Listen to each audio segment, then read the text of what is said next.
तो डिविडेंड्स क्या होते हैं? डिविडेंड कोई कंपनी क्यों पे करती है? अगर इस चीज़ को समझना है तो सबसे पहले ये चीज़ जानना होगा कि डिविडेंड होते क्या है। कोई भी कंपनी अपने नेट प्रॉफिट में से अपने शेयर होल्डर्स को एक small amount as a reward pay करती है, जिसको एक्चुअली में डिविडेंड कहा जाता है।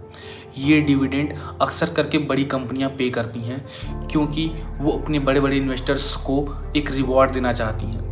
लेकिन आपको ये डिविडेंड छोटी कंपनियों में देखने को नहीं मिलता है क्योंकि ये ऐसी कंपनियां अपना सारा प्रॉफिट अपने एक्सपेंशंस में लगा रही होती हैं, इसीलिए वो अपने इन्वेस्टर्स को डिविडेंड नहीं देती हैं।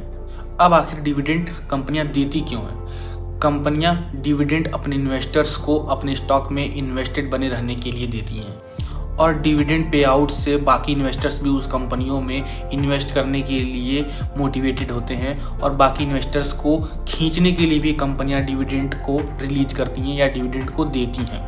और ये डिविडेंड बेसिकली कंपनी के शेयर प्राइस पर नहीं होता है, ये डिविडेंड कंपनी की जो फेस वैल्यू होती है उस पर दिया जाता है। अब मान लेते हैं कि किसी कंपनी का जो शेयर का प्राइस है वो 1000 रुपये है, लेकिन उसका जो फेस वैल्यू है वो 500 रुपये ही है, तो कंपनी का जो डिविडेंड कैलकुलेट होगा वो उसके फेस वैल्यू पर ही कैलकुलेट होगा। मार्केट के शेयर प्राइस पर कंपनी के डिविडेंड का कोई असर नहीं होता है।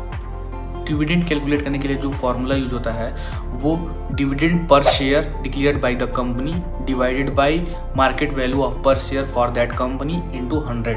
तो अगर किसी कंपनी ने अपने पर शेयर पे डिविडेंड 20 रुपीज़ का डिक्लेयर किया है और उसकी एक्चुअल प्राइस जो मार्केट में चल रही है शेयर की वो 1000 रुपीज़ है, तो डिविडेंड यील्ड जो कैलकुलेट होता है वो 20/1000 इंटू 100 से कैलकुलेट होगा। मतलब कि उस कंपनी ने 2% का डिविडेंड यील्ड दिया है अपने शेयर्स पर।